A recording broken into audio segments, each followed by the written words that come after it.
오늘 저는 로마서 3장 9절에서부터 31절의 말씀을 가지고 의인의 삶이라는 제목을 통하여 하나님의 말씀을 증거하고자 합니다.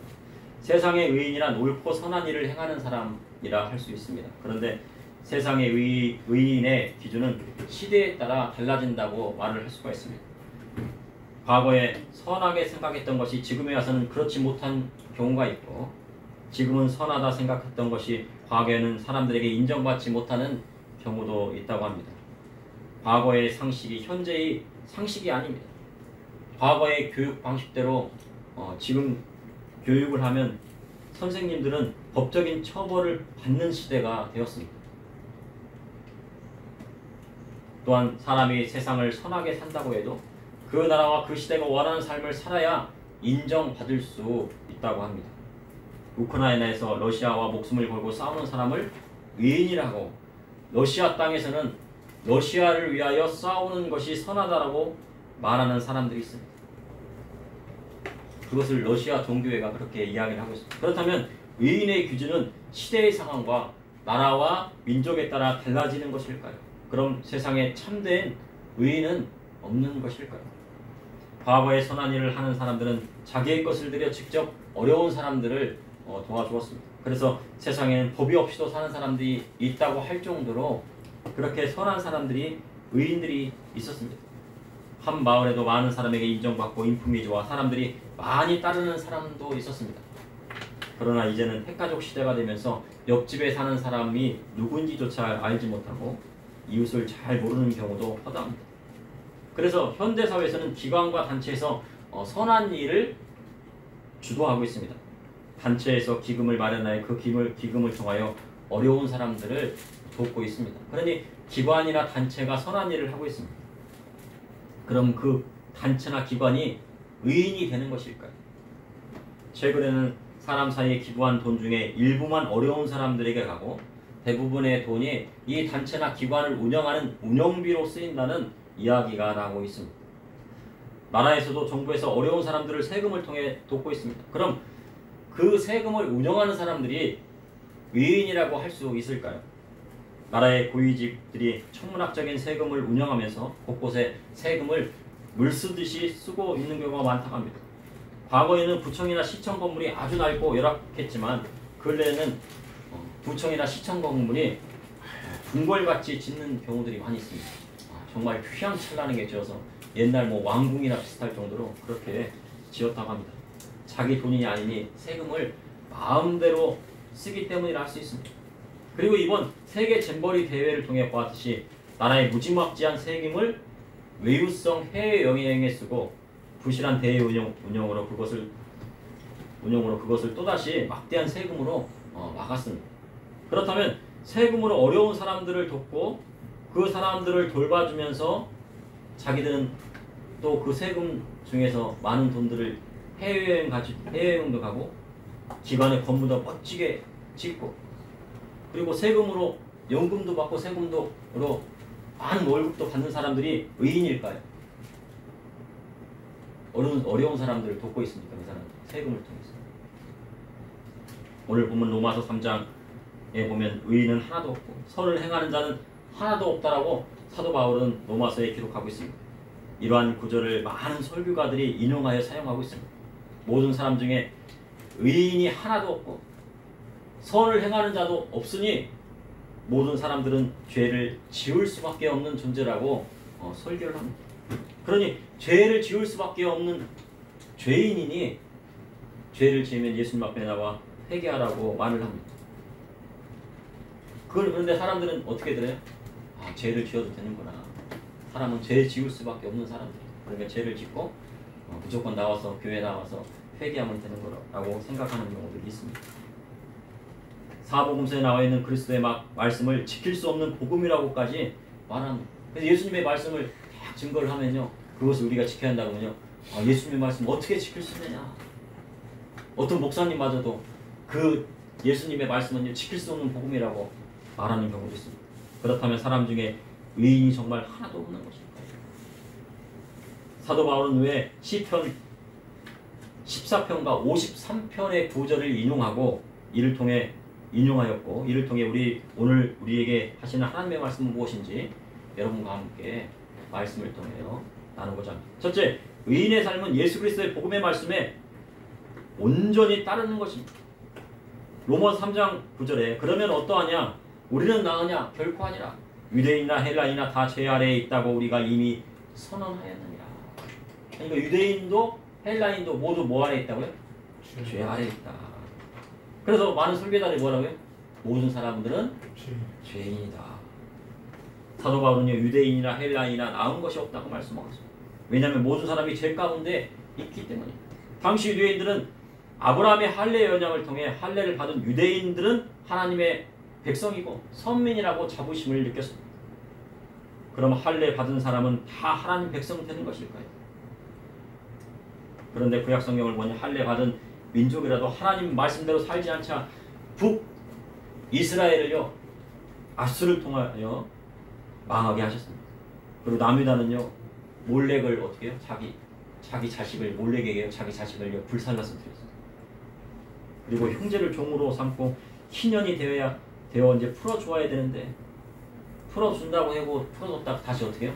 다시 잡아다가 종으로 삼았습니다. 그것이 에레미야서에 나와 있습니다. 또 하나 안신력을 지키지 않고 땅을 쉬게 하지 않았습니다. 그리고 남유다의 왕은 어떻게 했습니까? 에레미야가 계시의 말씀을 바룩을 통해서 다 기록하니까 그거를요 그 양피지를 어떻게 하나하나씩 칼로 찢어가지고 불에 살라버렸습니다. 그러니 할례 받은 민족이라도 하나님께서 어떻게 심판하시고 망하게 하신 것입니다. 그래서 하나님께서 바벨론을 통해 남유다를 망하게 하시고 70년간 바벨론 포로 생활을 하게 하셨습니다. 그리고 그 남은 자를 통해서 다시 하나님 백성 삼으셨습니다. 그러니 할례로 하나님 백성이 되는 것이 아니라 하나님 말씀대로 나아가야 하나님 백성이 되는 것입니다. 이스라엘 자손들이 얼마나 남유다가 얼마나 죄악의 가운데 있었던지 몰렉의 상에 아기를 올려놓습니다. 황소불처럼 딱 되어 있는 몰렉의 상에 거기다가 갓난아기를 다 올려놓고요. 그 동상에다 불을 지펴요. 그래가지고 제사를 하는 겁니다. 얼마나 하나님 앞에 가증한 것이 되겠습니까? 그러면 하나님께서 심판하셔야 됩니까? 안 하셔야 됩니까? 하셔야 되죠. 하나님께서 심판하시는 것이 불의입니까? 불의가 아닙니까? 의가 되시는 거죠. 그것을 바로 사도 바울은 말씀하고 있는 것입니다. 당시 유대인들은 바울에게 거짓말을 말한다고 하였습니다. 사도 바울은 그리스도의 복음을 증거하고 하나님 앞에 영광을 돌렸습니다. 그러나 유대인들은 메시아이신 예수님을 믿지 않고 비방을 일삼았습니다. 그래서 그들은 정죄함을 받는 것이 마땅하다고 사도 바울은 말씀하고 있는 것입니다. 그러면 로마서 3장 9절에 유대인이나 헬라인이나 다시 말해 할례 받은 자나 할례 받지 못한 자나 다 죄 아래에 있다고 말씀하고 있습니다. 그러면 9절에 유대인이나 헬라인은 예수님을 믿는 성도일까요? 아닐까요? 성도일까요? 성도가 아닐까요? 아니면 예수님을 믿지 않고 할례를 주장하는 유대인과 그리스도를 모르는 헬라인들은 많을 것입니다. 많은 설교자는 어떻게 해요? 유대인이나 헬라인을 뭐로 합니까? 모든 사람으로 해석할 때가 있어요. 성도를 포함한 불신자와 성도를 포함한 모든 사람이라고 해석할 때가 있습니다. 그래서 세상 모든 사람은 죄를 지을 수밖에 없다고 말합니다. 그러니 믿음의 성도도 죄를 지을 수밖에 없으니 죄 짓고 다시 돌아서 교회에 와서 또 회개하고 또 세상 나가서 죄 짓고 또 다시 돌아와서 회개하라고 그렇게 설교를 하는 것입니다. 예수님 믿는 자로 세상에 나가 간음을 행하고 행음하여도 하나님 앞에 회개하면 다 용서받는다고 설교가들이 설교를 하고 있습니다. 어떤 사람이 돼지 목에다가요 진주 목걸이를 예쁘게 달아줬습니다. 그랬더니 이 돼지가 어딜 갔어요? 시궁창에 들어갔고 오물을 뒤집어서 오물 목욕을 좋아하거든요. 아무리 돼지에게 진주 목걸이를 달아줘봐야 시궁창에 들어가서 오물 안에 들어가서 뭐요? 낮은 그릇 아니거든요. 성도는 어떤 사람을 말합니까? 성도는요 하나님 앞에 온전한 사람을 말하는 거죠. 하나님 앞에 거룩한 사람을 말하는 것입니다. 그럼 유대인이나 헬라인이나 다 죄 아래에 있다는 것은 모든 사람을 뜻하는 것일까요? 아니면 세상 유대인과 헬라인을 말하는 것일까요? 모든 사람을 말하는 것일까요? 로마서 그렇다면요 로마서 3장 10절을 보겠습니다. 기록된 바 의인은 하나도 없고 깨닫는 자도 없고 하나님을 찾는 자도 없고 다 치우쳐 함께 무익하게 되고 선을 행하는 자는 없나니 하나도 없도다라고 하고 있습니다. 이곳에 의인은 하나도 없고 깨닫는 자도 없고 하나님을 찾는 자 없고 다 치우쳐 무익하다. 선을 행하는 자도 없고 하나도 없다. 그러면 이 사람들은 세상 모든 사람을 말하는 것일까요? 하나님을 믿지 않는 자를 말할까요?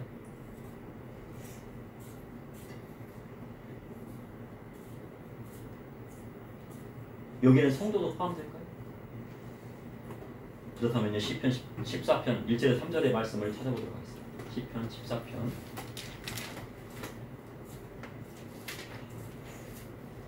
그 답은 이 인용구의 말씀에 들어있습니다. 시편 14편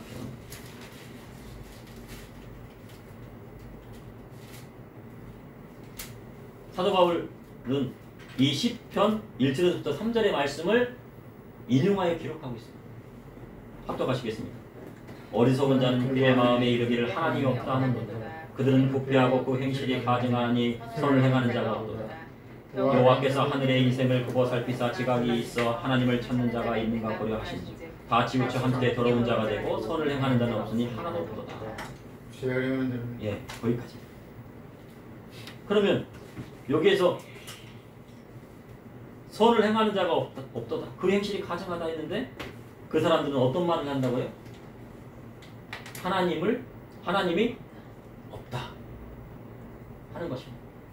그러니 선을 행하지 않는 자들은 하나님이 없다 하는 자들입니다. 그러니까 불신자입니까? 성도입니까? 불신자죠. 근데 그 말씀을 로마서 3장에 인용을 하고 있습니다. 그러니 의인이 하나도 없다. 선을 행하는 자들 없다. 그것은 믿는 자입니까? 믿지 않는 자입니까? 믿지 않는 불신자들을 이야기하는 것입니다. 시편 53편을 다시 찾아보겠습니다. 1절부터 3절의 말씀입니다. 시편 53편 다 같이 하시겠습니다. 어리석은 자는 그의 마음에 이르기를 하나님이 없다 하도다. 그들은 부패하며 가증한 악을 행하여 선을 행하는 자가 없도다. 하나님이 하늘에서 인생을 구겨 살피사 지각 있는 자와 하나님을 찾는 자가 있는가 보려 하신즉 각기 물러가 함께 더러운 자가 되고 선을 행하는 자가 없으니 한 사람도 없도다. 어리석은 자는 누구입니까? 하나님이 없다는 자. 그러면 성도입니까? 불신자입니까? 불신자. 그럼 로마 3장의 이 말씀은 예수님을 믿지 않는 유대인과 헬라인입니까? 아니면 성도를 얘기합니까? 불신자. 불신자를 이야기하는 것입니다.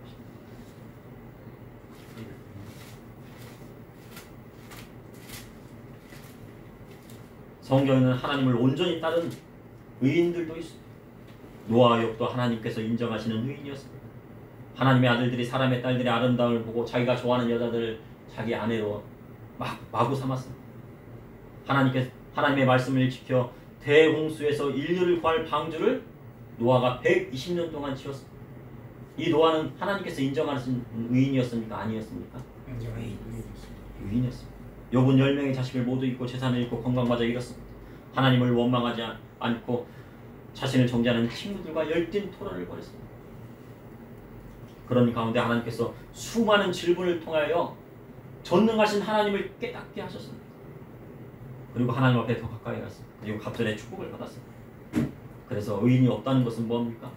유대인과 헬라인 중에 믿는 자를 이야기합니까? 불신자를 이야기합니까? 불신자. 예, 불신자를 뜻하는 것입니다. 그러니 의인의 삶은 예수 그리스도를 구주로 영접한 사람이 살 수 있는 것입니다. 둘째, 의인의 삶은 오직 예수 그리스도를 믿음으로 이루어집니다.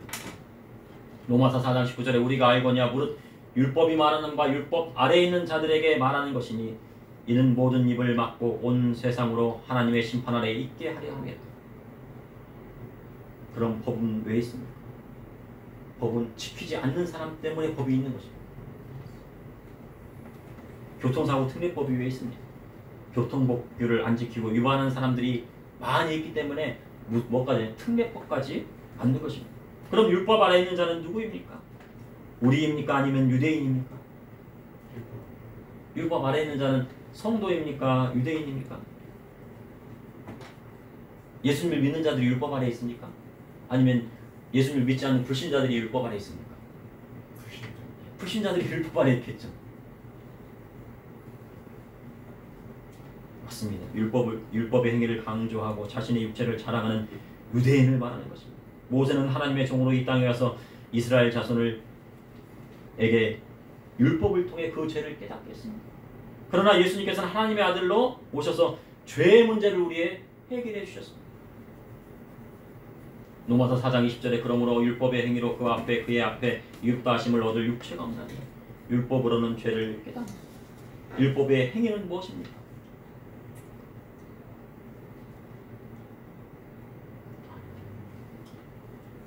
하나님의 말씀을 지키는 것입니까? 할례를 말하는 것입니까? 하나님의 법도 율법에 들어가고 할례도 율법에 들어가죠. 근데 육체를 자랑하려면 어떻게 됩니까? 육체를 자랑하면 운동을 막 해야 되겠죠. 운동을 해가지고 몸짱을 만들어가지고요. 나의 근육이 있어. 다 그렇게 사람들이 할 것입니다. 근데 유대인들이 육체를 자랑하려면 뭐를 자랑해야 됩니까? 자기들이 선민이라는 걸 자랑하려면 할례 받은 거를 자랑합니다. 아, 나는 육체적으로 할례를 받았어. 할례를 받은 유대인은 선하고 그렇지 못한 이방인은 선하지 못하다고 생각했습니다. 그럼 하나님께서 아브라함과 할례 언약을 세우신 이유는 무엇입니까? 아브라함을 깨닫게 하시기 위해서였습니다. 아브라함이 하나님께서 사라를 통해 약속의 씨를 주실 것을 말씀하셨는데 기다리지 못하고 사라의 말을 따라서 아내 사라의 말을 따라서 하가를 첩으로 들여서 하나님의 말씀 일부 일처제를 지키지 않았습니다. 그러니 하나님께서 할례 언약을 세우시고 그 고통을 통해서 아브라함의 죄를 깨닫게 하신 것입니다. 하나님께서 할례를 주신 것은 죄를 깨닫게 하시기 위하여 주신 건데 그걸 가지고 육체를 사랑합니다. 나는 할례 받는 사람이다. 로마 3장 21절에서 22절에 이제 율법에 하나님의 한 의가 나타났으니 율법과 선지자들에게 증거를 받은 것이라. 곧 예수 그리스도를 믿음으로 말미암아 모든 믿는 자에게 미치는 하나님의 의니 차별이 없느니라. 율법 외에 하나님의 한 의가 나타났습니다. 이는 구약 성경과 선지자를 통하여 메시아가 오실 것을 계시하여 주신 것입니다. 그 말씀은 2000년 전 유대 베들레헴에서 탄생하신 예수 그리스도를 뜻합니다. 구약 시대에 의인은 할례를 하였다면 할례를 하였다고 의인이 아니라 하나님의 말씀대로 나아간 사람이 의인이 되었습니다.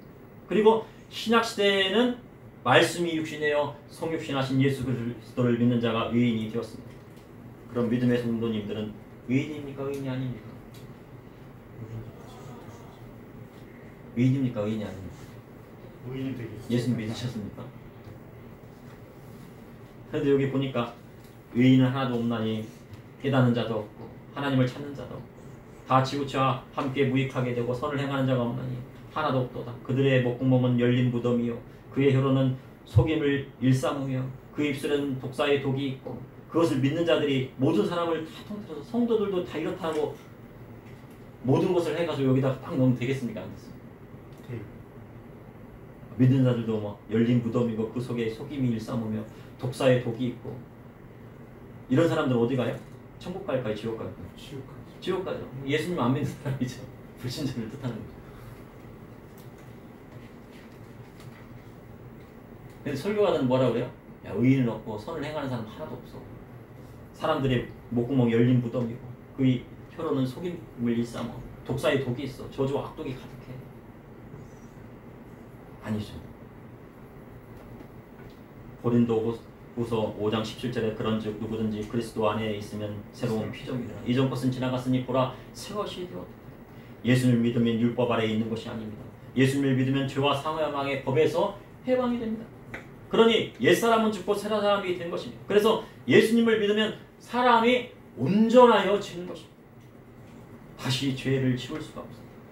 그런데 많은 설교가요. 사람은 죄 질 수밖에 없으니 세상에 나가서 죄를 짓고 죄를 지으면 다시 교회 와서 회개하면 돼. 맞는 설교일까요? 성도는 어떻게 해야 돼? 뭐를 미워야 돼? 죄를 미워야 돼.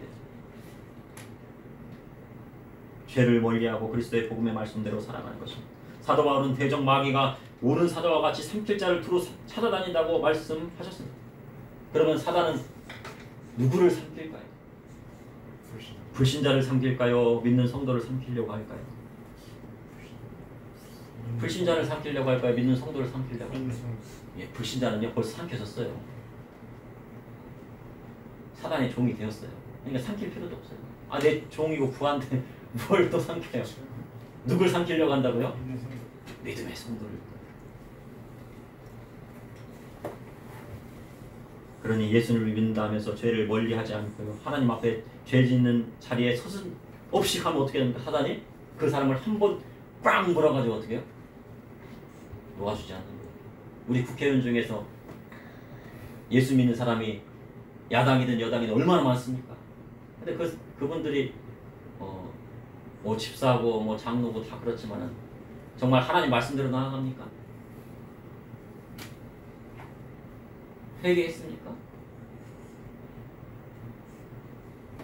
그러니 믿음의 성도는 예수 그리스도를 믿는 믿음 안에 살아야 합니다. 셋째, 그리스도의 복음의 말씀대로 살아가면 하나님 앞에 영광을 돌릴 수가 있습니다.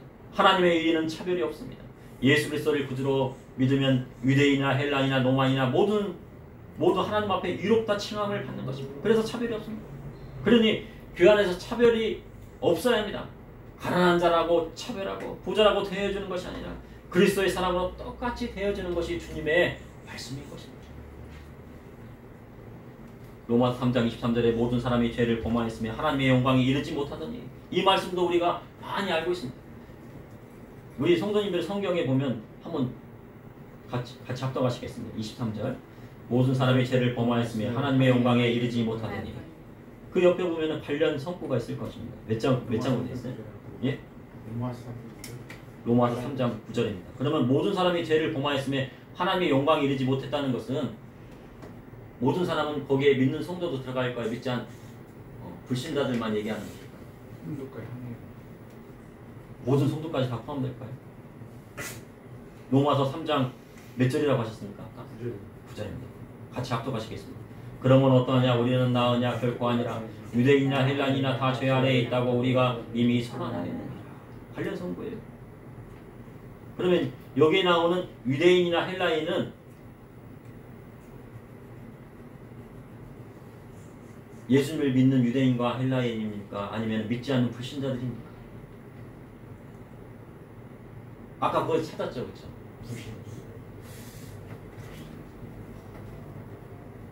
사람이 죄 아래에 있으면 하나님의 영광에 이르지 못하게 되는 것입니다.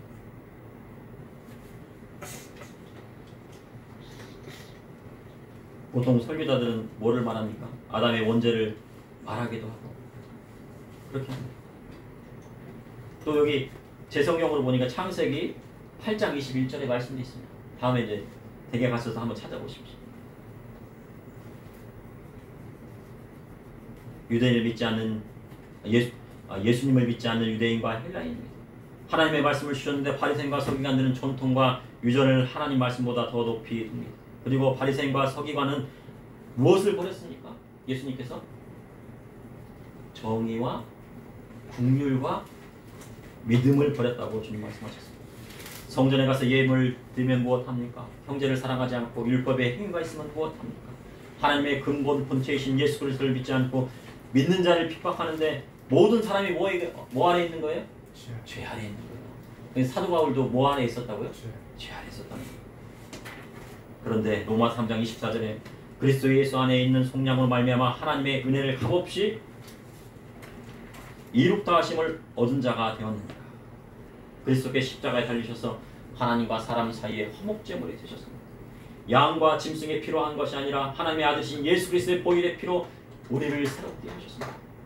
우리 믿음의 성도들도 예수님을 믿기 전에 무엇 아래 있었습니까? 죄 아래 있었어요. 예수님 안 믿으면요 모두 죄 아래 있는 거예요. 그러나 예수님께서 십자가의 보혈의 피로 속량하셨으니 이제는 죄 아래에 있는 것이 아니라 무엇 아래에 있습니까? 그리스도의 법 아래에 있는 것입니다.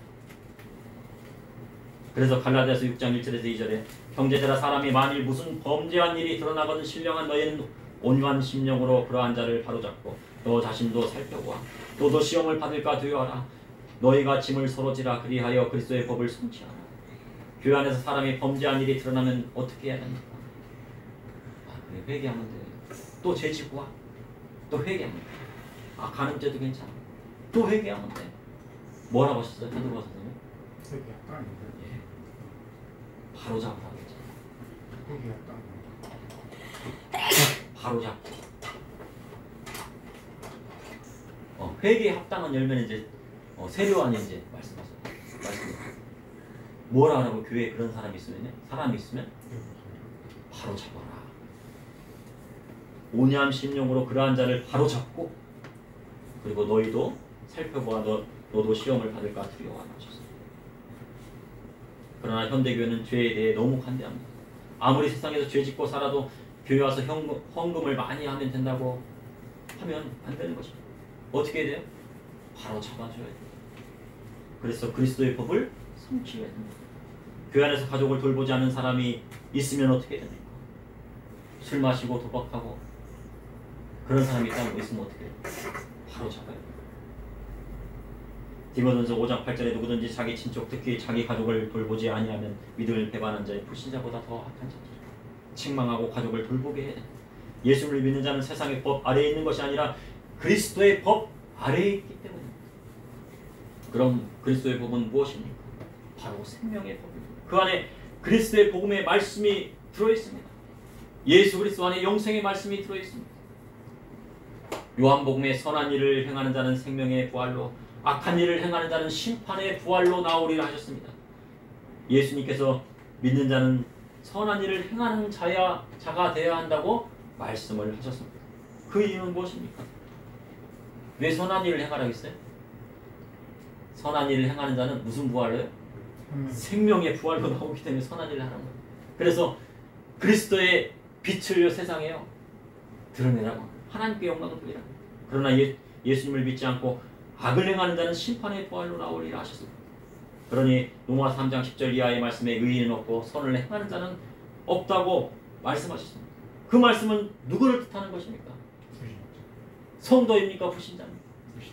믿지 않는 모든 사람들을 이야기합니다. 그러니 믿음의 성도는요 예수 그리스도의 참제자가 되어 주님께서 말씀하신 그리스도의 법을 따라 사는 사람이 돼. 그러므로 그리스도의 복음을 말씀대로 살아가는 삶이 진정한 의인의 삶이 되는 것입니다.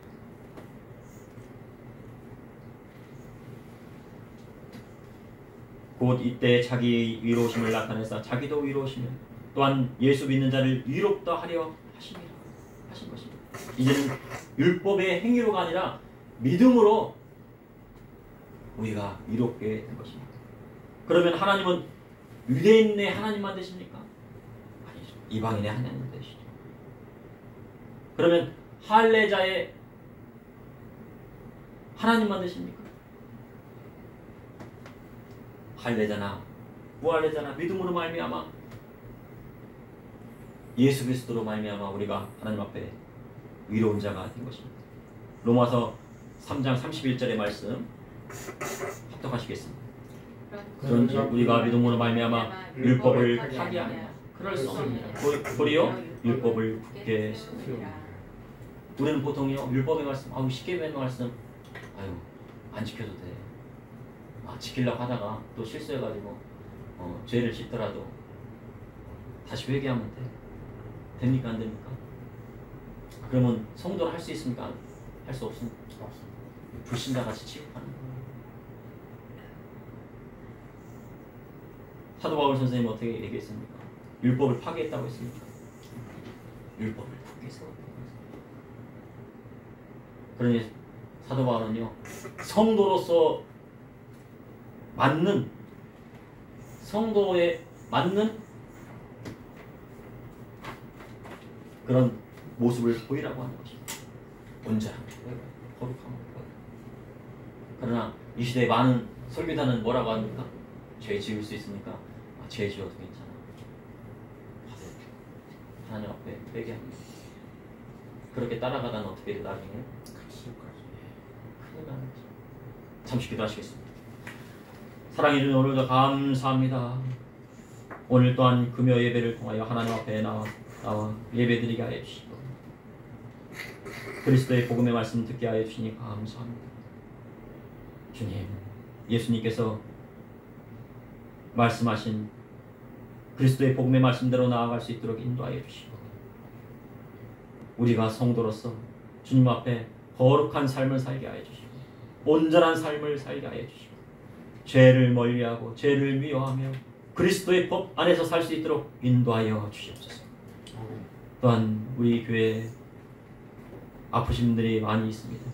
예수님의 십자가의 보혈의 피로 낫게 하여 주시고 암이 떠나가게 하여 주시고 염증이 치료되게 하여 주시고 의사의 손길일지 알지라도 모든 것들이 합력하여 선을 이루게 하여 주옵소서. 예수님의 이름으로 기도합니다.